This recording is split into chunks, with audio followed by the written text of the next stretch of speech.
Welcome to the Manitoba Ag Days podcast, featuring speakers from our 2017 event. This podcast features Tere Styalo from MNP, and his talk is entitled Farm Transition, a panel discussion.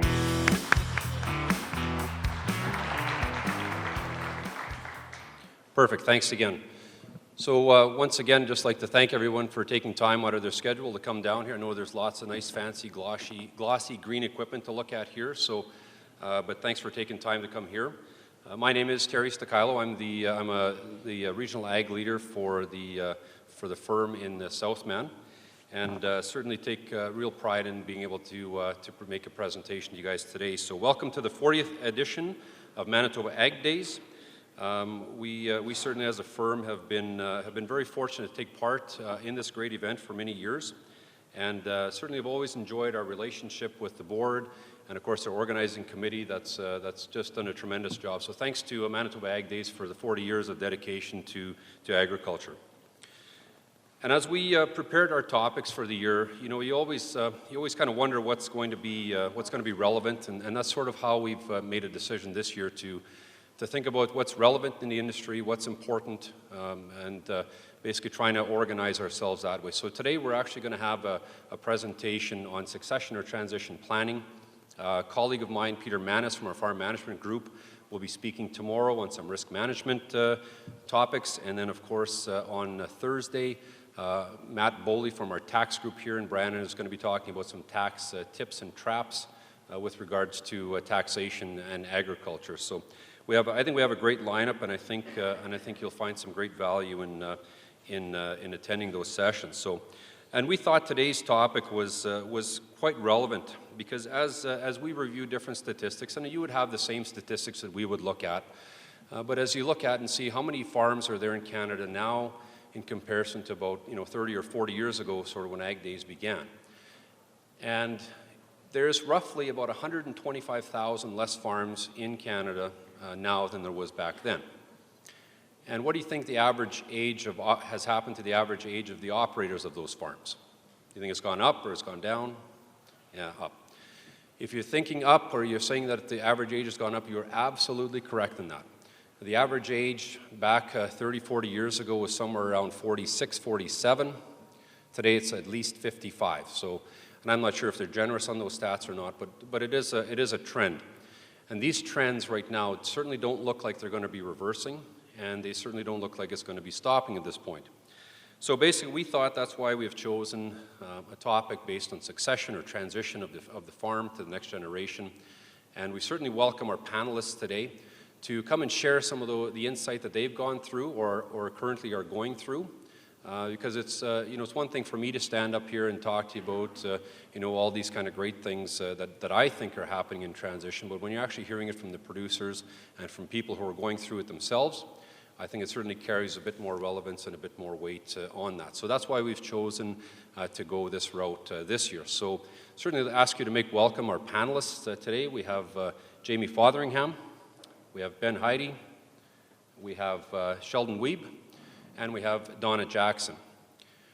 Now, I'm not going to tell you who the rose amongst the thorns is up here, but if you pick me, you're probably wrong.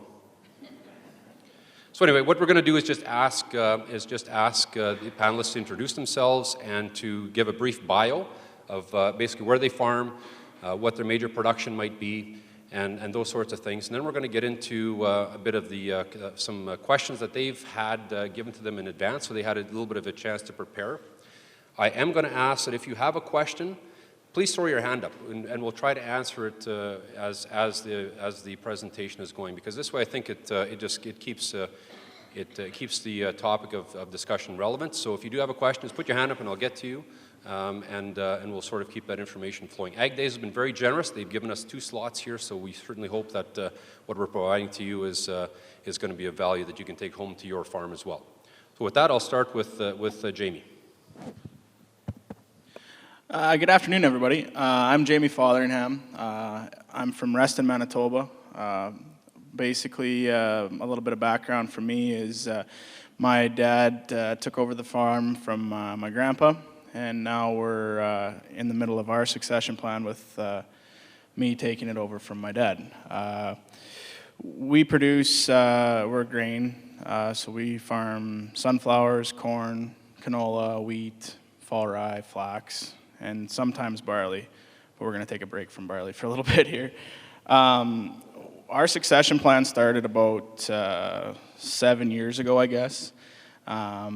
We were fortunate enough to have a bit of guidance from MNP when we were, well, through our accountant. It took about 6 years to get the plan, and now we're just starting to implement it. So it's been good so far, and yeah, there's been some learning curves on both sides, and we'll talk about that in a little bit, I guess, eh? You bet. Yeah, thanks, Jamie. Ben? Hi, Ben Heidi, Boissevain, Manitoba. I farm with my parents and my wife, and we produce wheat, soybeans, canola, field peas, and some seed crops when there's a market for those. We're a third generation farm, started with my grandparents who settled, and we're fortunate enough to end up on a really good piece of land, and that's been the start of it. And I am the third generation. I believe our farm is about 70 or 75 years old. And I'd say we started our succession plan back in 2005-06 with some brainstorming. Probably 3/4 of a way through it, and it keeps changing and evolving as we go. And I think that's one of the neat things about succession planning, is that the plan that we started with is not where we are today, and it probably won't be where we end up, but it's working for both of the generations, my parents' generation and ours. And then we're also, my wife and I are starting to think about what it may look like, because it's probably going to have to look different passing on, hopefully, to our kids. So. Thanks, Ben. So what you're saying is it's not a cookie-cutter approach, then? No. All right. Donna will ask, yes, shucks, eh? I'm Donna Jackson, and I farm together with my husband Carmen at Inglis, and we have 5 grown daughters. They're range in age from 21 to 31, and those girls are fifth generation farmers. Carmen and I and our family produce registered Charolais and Simmental bulls, and we market them at our annual bull sale. We also grow registered seed grain, barley, wheat, and oats, and we have canola as a cash crop. Carmen and I have been farming in partnership for 32 years, and we had kind of a unique relationship with Carmen's brother Glenn and Carmen's dad Earl, where we all owned our own land, but we worked together to get the work done. We like to think that maybe we're a quarter to a halfway through a succession plan. All right, fair enough. Thanks, Donna. Sheldon?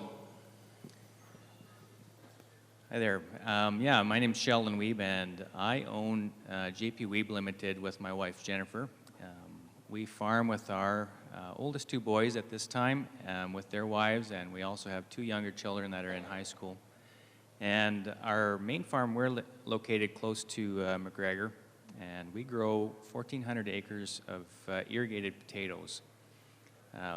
So we have 6 full-time employees, so that changes things too. So we have contracts with McCain's and Simplot. This new crop, 2017, will also be including a 3,500 acre grain farm as well. So I am a 3rd generation on the JP Weeb farm, and which was established in 1953. So it's aging well. So as far as succession planning goes, I guess with our tight generations, I just finished my succession plan with my dad, so we've implemented that, and my wife and I are now starting to plan the next generation right away here too. So, How long did that generation with your folks take? Well, you want to start now? That was a quick answer. Yeah, it's, well, we kind of feel it started when I was 25, so 20-odd years ago. Right. Okay, so it's not what we're getting from the brief intro is that it's not a cookie-cutter approach, and it's not something that's going to happen overnight. So I guess if we have that out of the intros at this point. So the panelists were each given some questions that we're going to consider for today. And the first question is, tell us what sort of went well during your succession plan to date, or the one you've went through, I suppose, and what you've learned from that plan. So we're going to pick on Ben to start that process. Okay. So basically, we're looking at what went well during the plan, or is going well with the plan today, and what you've learned. I'd say what's gone well for our farm is it helped us to consolidate goals and ideas and maybe mark out more clearly for us a process, a natural timeline, so to speak, of how to get where we want to go. And at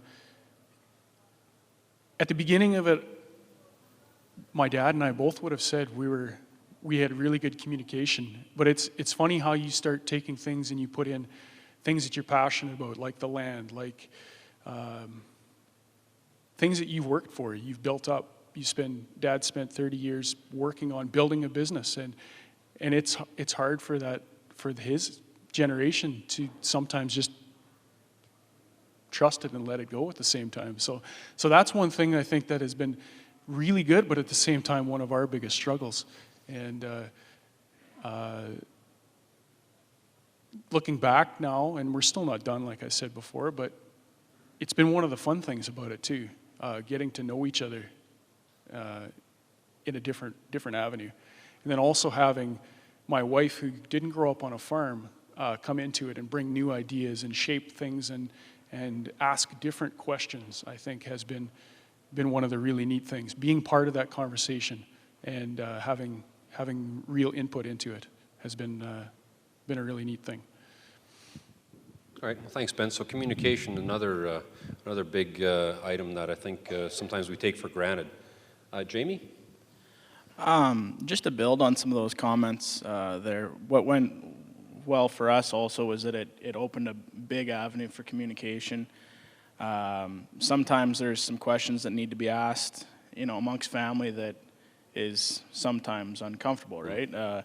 They're hard questions, valuing land, that sort of stuff. Not necessarily that it's a bad thing, but sometimes it's just stuff that you don't want to talk about either, right? So with my family, what I've found that went well is that we started early. Time's not necessarily on your side when you're building these plans. Like when I first started, I was 19, and I kind of thought, well, Dad, like this is gonna be in and out, and we're gonna bang it off, and it'll be done, right? Like you're gonna get out with what you need, and I'm gonna get in and start building again. And as I've moved forward, I've learned that it's not a fast process, and as you move forward, it seems like every time you start a new piece, it seems like the consecutive piece that should be next has changed, and it creates, more questions for sure, and a new topic, but it also creates, is this what you want to do, or is there a different avenue that you want to take, right? So it's been a real good learning process for me. Learning the business more than just driving equipment or fixing stuff or maybe doing a bit of books. Like it's brought amongst kind of completing a full circle plan, I would say, showing you how to run the business, not only just running it day to day, but successfully. And I think that is the biggest part, is making sure that your succession plan moves forward. As it goes through the generations, it moves and it's successful, because if the next generation takes over this business and it fails, then the succession plan's failed as well. So I would say that's something that we've learned. Oh, it hasn't failed, but it's a good lesson, I would say. Fair enough. Thanks, Jamie. So you guys both mentioned some meetings and stuff. Did those meetings happen at the table or across the yard, yelling and saying what's got to happen? Yeah, Or both. that's yeah, or a bit of both, yeah, and maybe started at one and ended at the other some days, yeah. Right. Sheldon, if we could take that question, please. Well, what I thought I would do is give a bit of a brief history of what happened with the previous generation, with my dad. And our farm, like in 1953, there were 6 boys and 4 girls. Everybody was involved in the farm, with the boys for sure, and the girls had other aspects there. They all had pigs and chickens, and so they all split. They all ended up farming on their own. So that was really part of their succession plan. It was basically to set up each one, and they all ended up on their own. So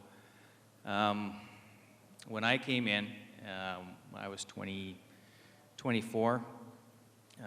My accountant brought us in, and we were a corporation already, and brought me in, and I was 50% shareholder of the common shares. So I had growth instantly with my dad. So I think that really did help me to make these decisions today, in the last few years here when we started to make a plan. Succession planning was not really something that my dad wanted to talk about. Being young, we're only about 22 years apart, and we're kind of coming up to that again with my kids. And it makes a challenge when you want to move forward, or I wanted to move forward, and so we had lots of meetings. Communication is key. They didn't always go so well. Because I wanted something that he didn't want to give up, and it was just, it was a bit of a tough road. Right. Okay. Thanks, Sheldon. Donna?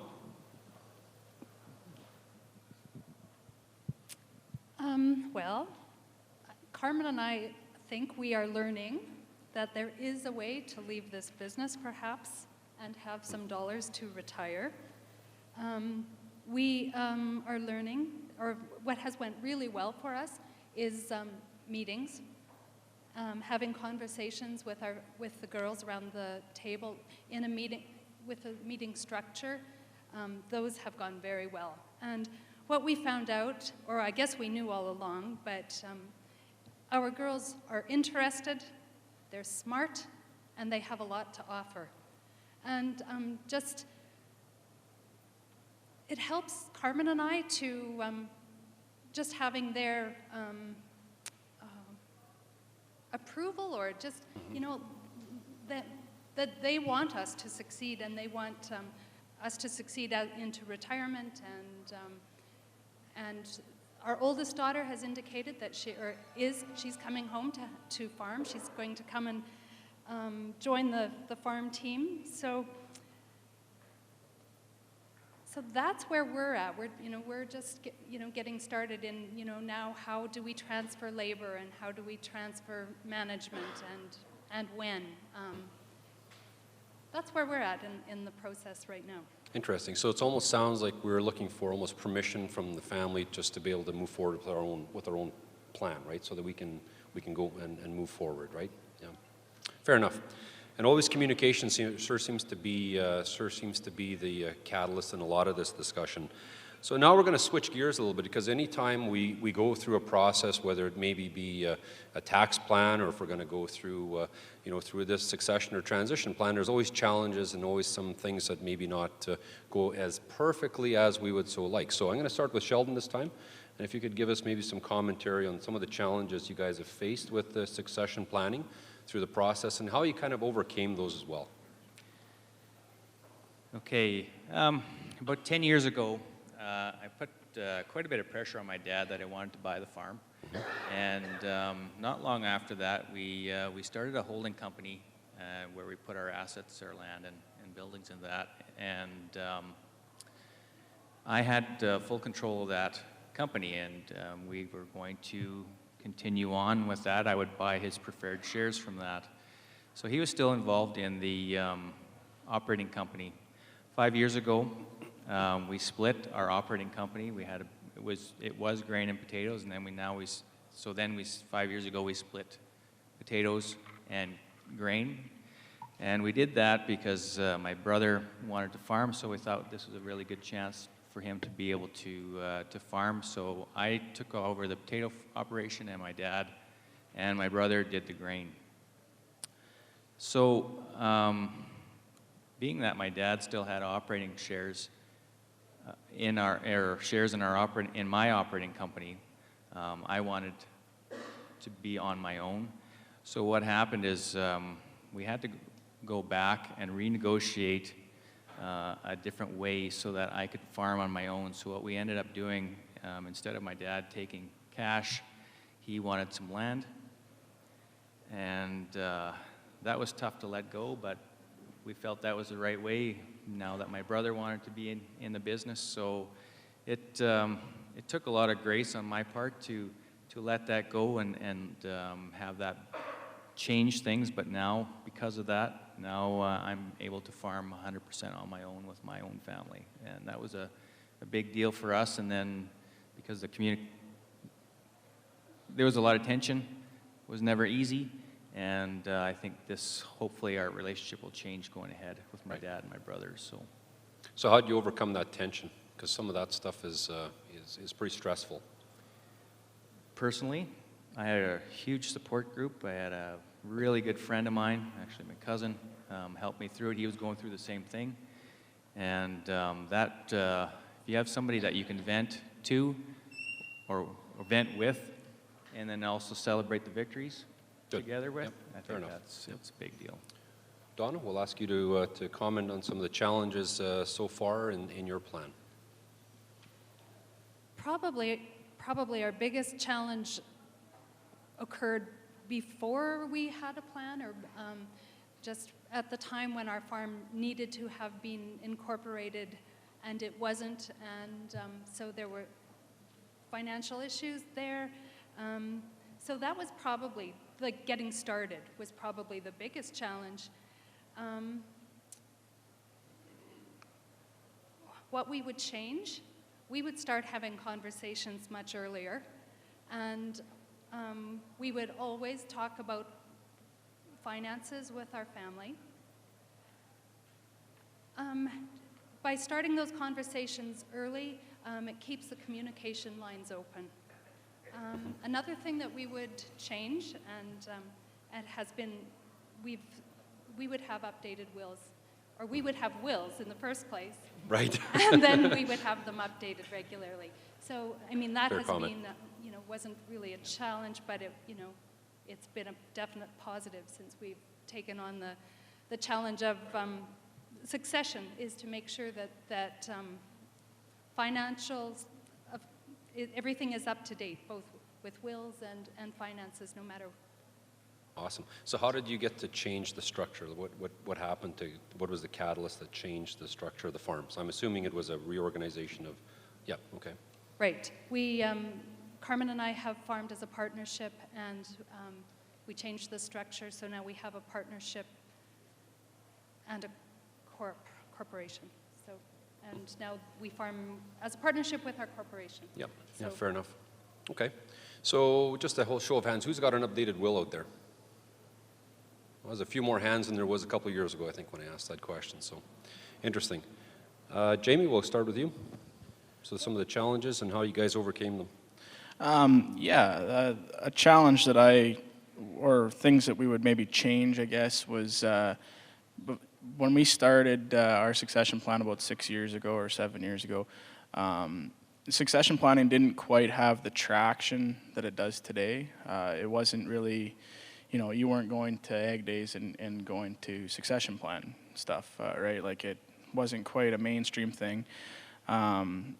But we sort of started ours by we went and we started getting a consultant with it. And I would say a challenge or something that I would change would have been that you sit down with the family beforehand, before you go to somebody that you have to pay, and talk about it. Talk about what's important to you, and have my siblings and my parents with us, and sit down and talk about what's your goals, or where do you feel that you would like to go with your life, or what our career. What do you expect from the family farm?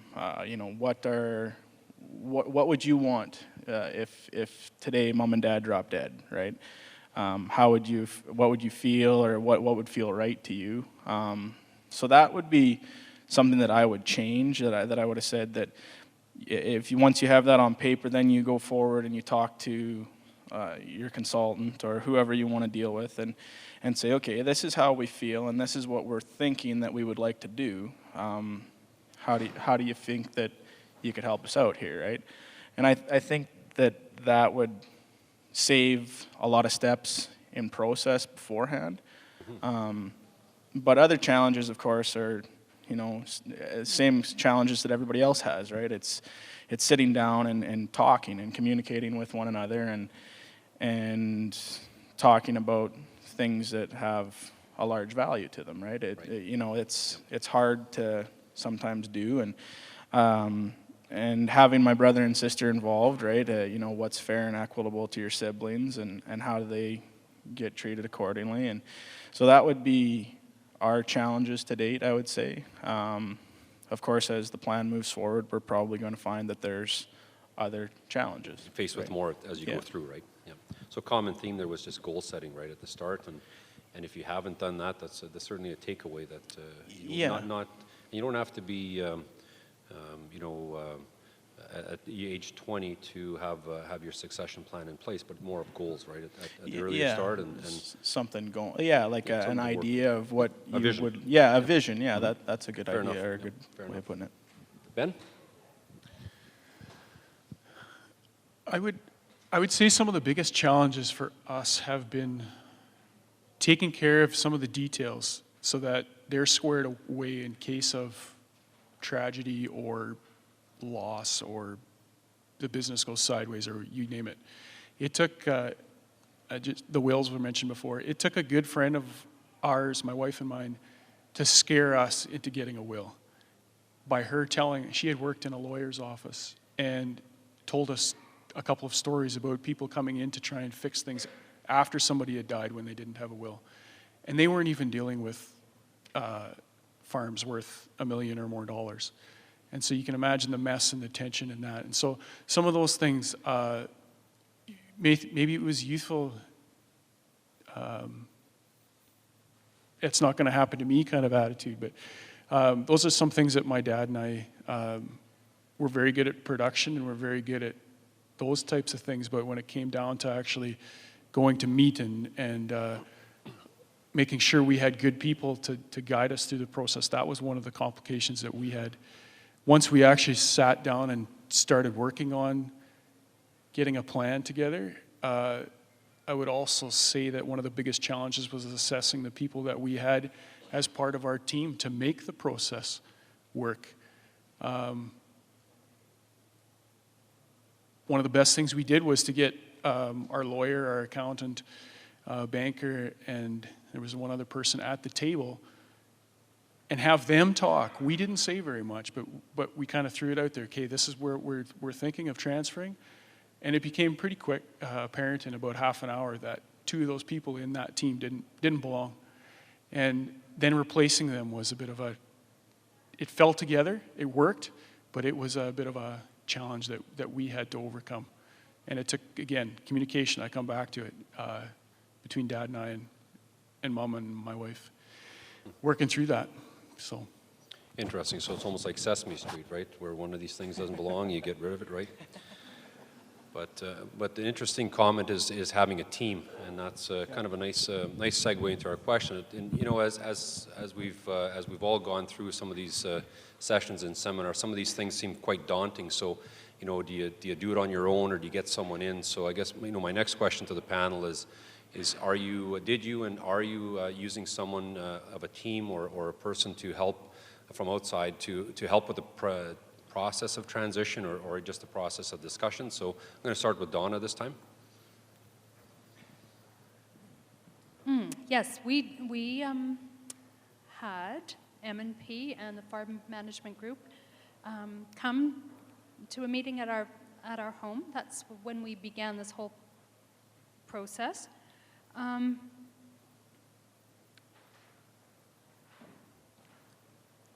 It was really helpful to have information provided by M&P, and we found that it to be really positive and excellent moderators.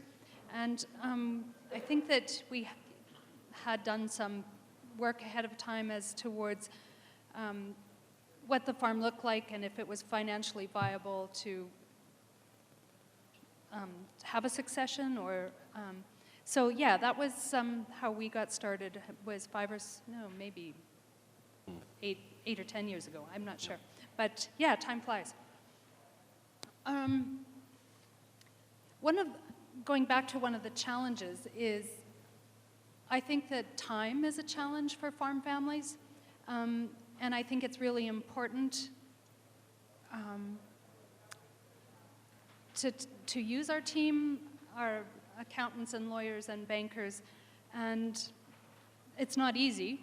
And every other meeting that we have, as we have more meetings, Carmen and I understand more. So I would suggest meet often.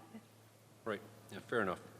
So, Sheldon, if you could carry on that question. So how did, and I think you've alluded that you've used professionals to help in that. So how does that affected how does it made the process work better for you? Well, I guess it certainly does help us, but I think the comment earlier that Ben made is that is good to have a lot of meetings beforehand before you go to the professionals. And about 15 years ago, my wife and I were in at some meetings, and one of the speakers there had alluded that be prepared for the succession plan. So 15 years ago, our brain started to work. Like when you're in the middle of it all, you're just working. You're living and all that, but you certainly do have to work ahead. So we've used the accountants all the way through, and our lawyers as well, and taken quite a bit of advice from them. And it certainly has helped, but I think we have a pretty unique situation with having a plan and a tax plan, and then having to revisit the tax plan. I think that really, looking back now, I kind of wish that we would have possibly had a mediator. Yep. And that maybe would have saved us a lot of money of reorging, and that would have probably made our lives a lot easier as well if we could have both sat down, talked, and talked through somebody else sometimes, because they were some pretty tough meetings. And for sure. So basically what you're saying, I think from both of you, is that you need to do some homework ahead of time. You can't just expect the professionals to come in and wave the pixie dust and make things happen for you. You do have to put some effort into it ahead of time. Yeah, and that's kind of what we did, did that, and then here, make this work. Yeah. Sometimes it does. Yeah. Sometimes. Jamie?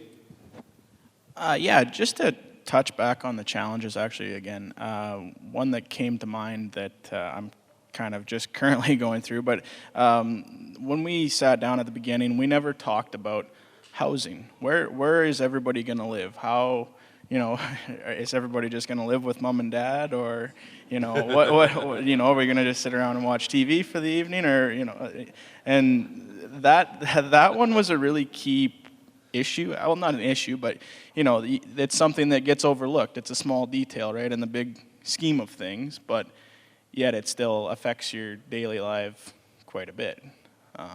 So that would be a chunk of advice if you're thinking about a succession plan.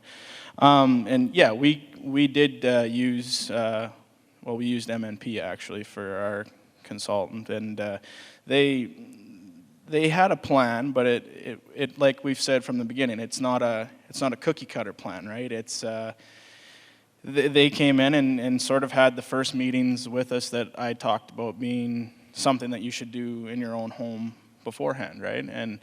And so then we just started to build our plan and move forward, and today they still help with that, and they're a big part of our team, and it's somebody that helps you also visualize things like, it's nice having a program there that you can talk about, what's the tax benefits or tax ramifications if we do this or that. And so it's helped having that tool, I guess, for us. And, as things move forward, I guess it'll slowly phase out, and then it'll just be my parents and myself, and then that'll be in the later stages of the game, I guess. Right. Yeah. Thanks, Jamie. So Ben, you alluded to having a team. If can you tell us how the team sort of affected the results of your plan sort of to date? How the team. Sort of what the effect of the team was on the results of your succession plan. So you had a team, and how did it unfold? Oh, okay. The team that we ended up with, and one of the lessons that was, I'd say I draw out of that, the biggest lesson was that the people that were in place as part of our team had to be people that we trusted. And because these were the people that we were asking to guide us through something that we were only going to do once. And so we had one opportunity it didn't have to be perfect, but it had to work and it had to be effective. And that's why this team had to be people we trusted. By having a facilitator and asking some questions, we used a facilitator from Myers Norris. By having a facilitator that asked us questions that we probably weren't comfortable asking ourselves, it forced some neat things to happen. It took some of those hard things which could have created conflict and generational idea gaps, and it took them into a place where we became problem solving instead of grinding at each other. And that was one of the best things that. So the advisors really didn't give you the plan necessarily, but they helped facilitate moving it forward and you developing. Constructive work. Fair enough. Yeah. Okay. Alongside all the tax ideas, and to me that's small. If the business doesn't work between the people, then the tax part's never going to work either. So. Right. Fair enough. So we are drawing near to a close. I haven't seen too many hands go for questions, so I'm going to ask that you can ask some questions. I'm going to ask the panelists now to kind of do a bit of a wrap up. I want them to address sort of timing in their wrap up as to when you should start that process. Is it too soon? Is it too late? And I also want them to sort of wrap up their own discussions. So I'm going to start with Donna this time. So once again, if there's any questions, please feel free to ask as we go. Okay, well, we began our succession plan at the same time as we had a structure change. And at that time, because all our financial information was together, it was a good time to also begin talks about succession. We would suggest, if you farm, you should plan. Now, this is coming from wisdom, not necessarily experience. I think that family meetings are really important, and I think that having business goals are important. And I think that it's important to communicate with all of the family members, not just the farming family members, but with the non-farming siblings, because when something does happen, it's really good if everybody knows what mom and dad want or what our wishes are. Communication. The biggest thing, yeah, absolutely. We've heard that from each of the panelists throughout their presentation. So, Sheldon, I'll ask you to provide a little insight on your timing and some wrap-up comments. Well, as I had mentioned earlier, I was very fortunate to be part of our business at the age of 25, and I really do feel that was a really big part of gaining equity in the business, to be able to be a part of to help the succession planning at the end. And I've always wanted to be a farmer. There's some of us that grew up with enough dirt in our ears to have our first crop, and that was at 6 years old when my doctor told me you could grow potatoes in there. So it makes sense. We just have to talk more. We need to train our children, the ones that want to farm, that this is the right way to do it by communicating. You know, we don't go to the field without having a plan. You know, every year is a different challenge, and we want to make sure that they're successful, because if they're not successful in the succession plan, we'll fail as well. So I think that makes a big difference. Yeah, fair enough. So we never plan to fail. We just might sometimes fail to make a plan. Fair enough. Ben, if we could have your comments on timing of when to start a plan, and also some wrap-up comments. I mentioned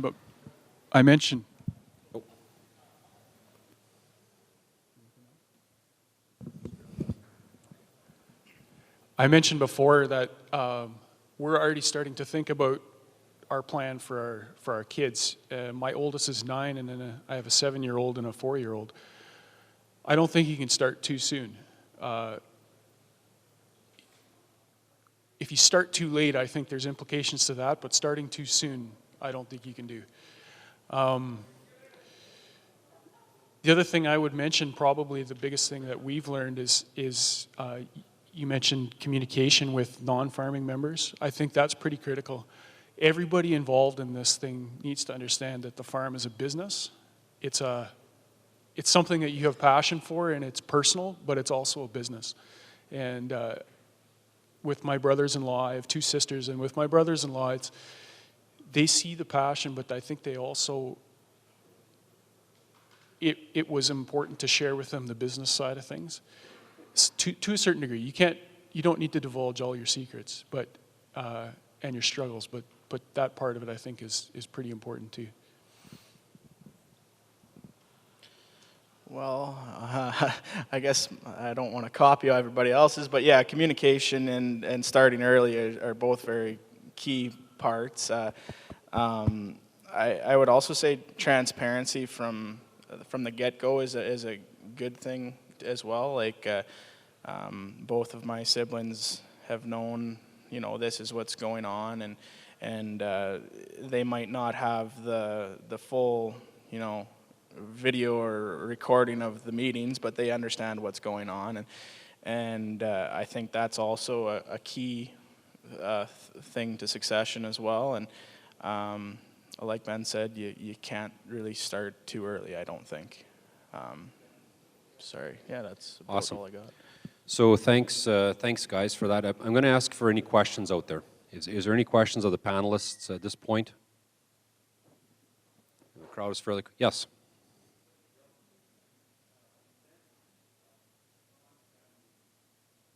Yeah. A good question. I'll just repeat that. So, have any of the panelists dealt with resentment from the non-farming family members on maybe a transition plan? Is that fair? Is that the question?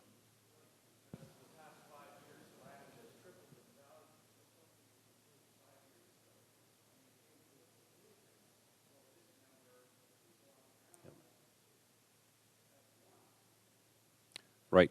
So basically, with increasing values, you know, this fair, and I think it comes down to that fair versus equal kind of a scenario. So I'll ask the panel member who would like to take the question on. Have you ever faced any resentment from non-farming family or like that, Ben? I'll try. I would. My honest answer would be not yet. But that's part of the communication piece. With my non-farming family. I think we've made it clear enough to them that we don't plan on selling this business to cash out, quote unquote.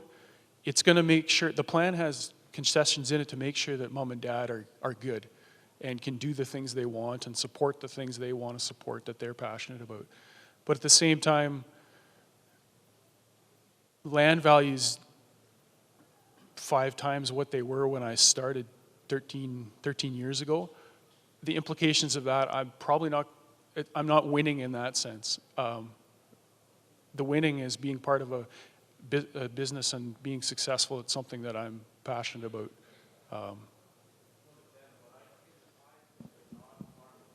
Yeah. Yeah. No, and that's why I say it's important to communicate that I don't plan on cashing out to win. I'm not winning the lottery, even though. Donna has some comments as well. Go for it. We have, not in Carmen and my succession plan, but in our family, we have a family that doesn't talk. And it's not that there wasn't any succession planning, but it wasn't transparent. It wasn't communicated with non-farming siblings.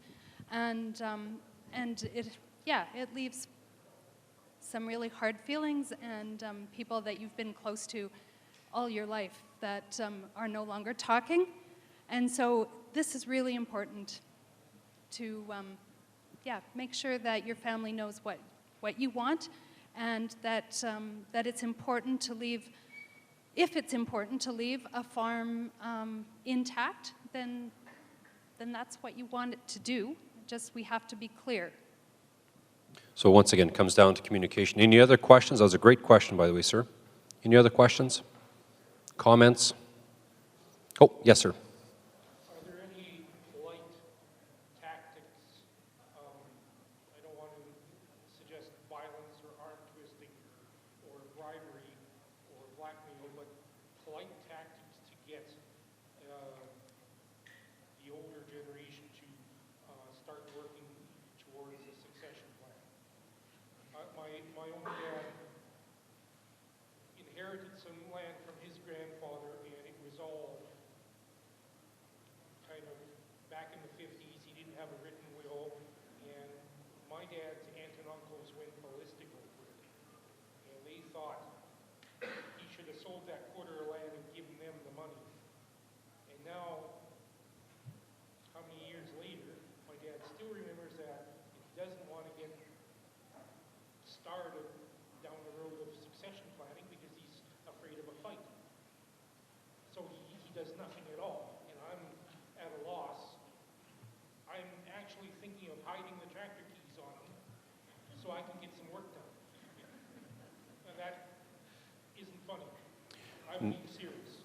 Fair enough. Panelists, anybody that would like to take the stab at that question? Sheldon?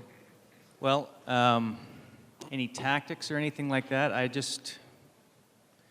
guess maybe it depends on the size of your farm. If you have other ownership that you can just start on your own and just have to leave him with that. But it's pretty hard, and I found this too, it's very hard to make that generation do something they don't want to do, because a lot of them came from nothing. They came in, and now there's a lot of wealth there in the land. And land is value. Like my dad did not want cash, he wanted land. So it to me, in my generation, I feel it's more business. To them it was more pride, and the ownership is there, and we don't want to lose that. So it's pretty tough to convince anybody to let go. Just to get a bit more information from you, how old is this gentleman? My dad's 74. 74, okay.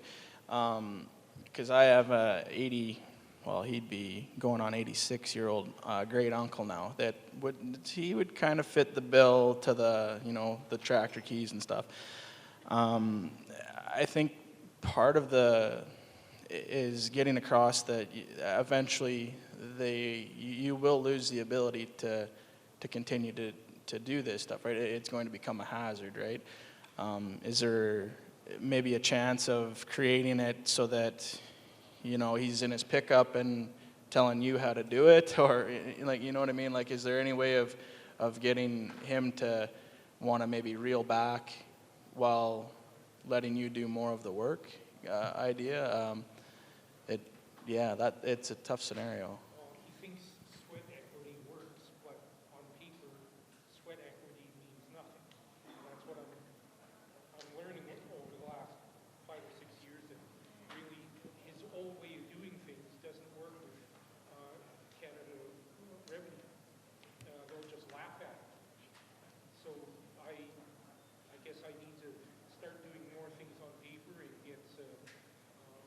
separate loans, and so I got some investment that he can't ignore, and he also, if he interfered or didn't help out, I would be in danger of losing the loans, and then maybe he would step back and let me do my thing. All right. Well, thanks for your comments on that. I think earlier on in the discussion was that there's no cookie cutter approach. I think was one of the comments from the guys here that everyone is different, and it certainly shows that every scenario is different, and everyone is going to be different. So it's not something that can just be taken out of a textbook and applied. I think there's some it sounds like from all of the panelists that there has to be certainly some work undertaken in order to make these things happen. So. With that, I think we are certainly going to offer our thank you to the panelists from Jamie, Ben, Donna, and Sheldon. Thanks very much for taking part, and I think we owe them a nice round of applause. Thanks for listening. We'll see you at Manitoba Ag Days 2018 from January 16th to 18th.